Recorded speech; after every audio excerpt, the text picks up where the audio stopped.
கனடாலேருந்து India வந்ததுக்கப்புறம் first நான் போனது பார்த்திங்கன்னா, எங்களோட தோட்டத்தை பார்க்க தாங்க. வீட்லேருந்து கொஞ்சம் தூரத்தில இருக்குது. 2 வருஷத்துக்கு முன்னாடி பெரியப்பா வந்து ஒரு நாவல் பழக்கன்று ஹாஸ்பிட்டலில் கொடுத்தாங்கன்னு எடுத்துகிட்டு வந்து வச்சுருப்பாங்க போலருக்கு. மரம் நல்லா செம்ம பெருசாக வளர்ந்துருச்சுங்க. எங்கள் தோட்டத்தில் இது வரைக்கும் நாவல் பழ மரம் இருந்ததே இல்ல. போன வருஷத்துலேருந்து தான் பழுக்க ஆரம்பிக்குதாம். நாங்க போனப்போ பார்த்திங்கன்னா, நெறையா பழம் சீசன் போல இருக்குது. டெய்லியும் அப்பாவும் பெரியப்பாவும் ஒரு 1/2 கிலோவுக்கு கம்மி இல்லாமல் வீட்டுக்கு எடுத்துகிட்டு வருவாங்க. அன்றைக்கி நான் தோட்டத்துக்கு போனதால் பெரியப்பா வந்து இந்த சொரடை வச்சு மரத்தை உலுக்குனாரு பழம் கீழே விழுறதுக்காக. யூஸ்வலாக அது மாதிரி பண்ண மாட்டாங்க. டெய்லியும் பழுத்து பழுத்து விழுற பழத்தையே தான் எடுத்துகிட்டு வருவாங்க. பழம் வந்து கீழே மண்ணில் படாமல் இருக்கிறதுக்கு பெரியப்பா மரத்தை சுற்றி இந்த படுத்தா மாதிரி போட்டிருக்காங்க. இந்த நாவல் பழத்தை கீழே இருந்து பொறுக்கி எடுக்கும்போது யாருக்கெல்லாம் இந்த முருகரோ ஔவையாரோ பேசின டைலாக் ஞாபகம் இருக்குதுன்னு சொல்லுங்கள்.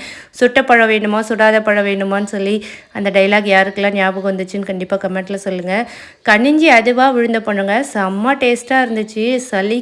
சலிக்க நாவல் பழம் நாங்கள் சாப்பிட்டாச்சு. என்னதான் மரத்தை சுற்றி படுத்தா போட்டிருந்தாலும் நிறைய பழம் வந்து மண்ணில் தான் விழுந்திருக்கும். படுத்தாலேயும் மண் இருக்கும். அதனால் தோட்டத்திலே வந்து தண்ணியில் அலசி தான் வீட்டுக்கு எடுத்துகிட்டு வருவாங்க. நாவல் பழம் டெய்லியும் உப்பு மிளகாய் தூள் போட்டு உப்பு போட்டு சாப்பிட்டாச்சு. சரி இந்த சட்னியும் ட்ரை பண்ணி பார்க்கலான்னு சொல்லி அதையும் ட்ரை பண்ணோம். யாருக்கெல்லாம் இந்த சட்னி பிடிக்கும்னு சொல்லி கண்டிப்பாக கமெண்ட்டில்